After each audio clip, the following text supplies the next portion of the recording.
can affect the entire value chain from pre-production to post-harvest storage, marketing to transport. Private sector is already investing in agriculture, and it is the biggest. But in climate-related issues as well as climate-related products is still a challenge, and yet the private sector has the potential to contribute to that. Now, we've carried out a study along the rice value chain, and the idea is that this study may inform on future policy options as well as investment options for the private sector. The idea is to also give them the evidence to point to the private sector where the evidence for the opportunities are in investing in climate risk management in agriculture, as well as to also help government come up with the policy options. So one of the key messages that we found out through this research is that the impact of climate change are really not happening just at the production level of agricultural value chain, but are cutting across all along the value chain from production to processing up to the consumption level. And this is extremely important and relevant because most of the research so far in Uganda and outside Uganda are focusing still on the impact of climate change at the production level. This study is also meant to come up to identify those particular options that are necessary and are critical. There are opportunities for government to actually support the private sector to invest more in climate resilient technologies. All actors along the value chain are interdependent. So if you are trying to address climate risk at one level of the value chain, let's say at the production level, you also need to engage with actors at the other level of the value chain.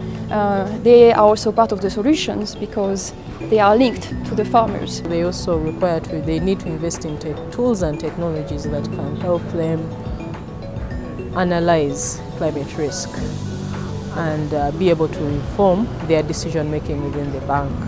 There are so many things that, for instance, banks face whenever a climate hazard occurs or drought occurs.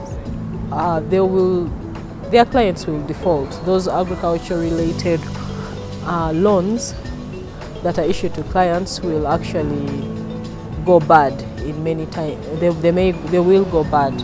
So because of the defaulting of the clients, they can't pay back immediately. The private sector, which is the main investor in the agricultural sector in Uganda, has a key role to play in supporting climate risk management along the value chain. And in fact, they are already playing a role.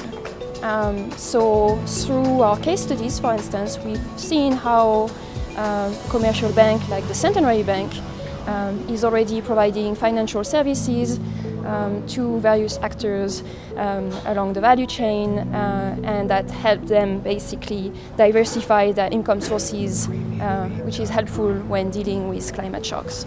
Basically, with this project, the end result is actually today, for the purposes of today, mainly was to try to come up with those relevant options. And today what we came up with is that there are certain ongoing government initiatives within the policy arena, such as the formulation of the agriculture extension law, and the agriculture extension policy, the irrigation policy, the review of the water and agriculture policy, water for production.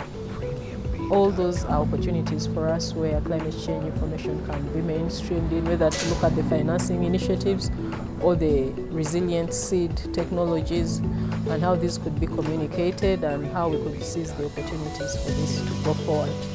I guess our final message is also that more can be done by the private sector. And so what we have done is we've tried to identify priority investment options by the private sector. So for instance, by the Centenary Bank, by a company like Equator Seeds, to better support climate risk management. And that's what we've presented during this workshop.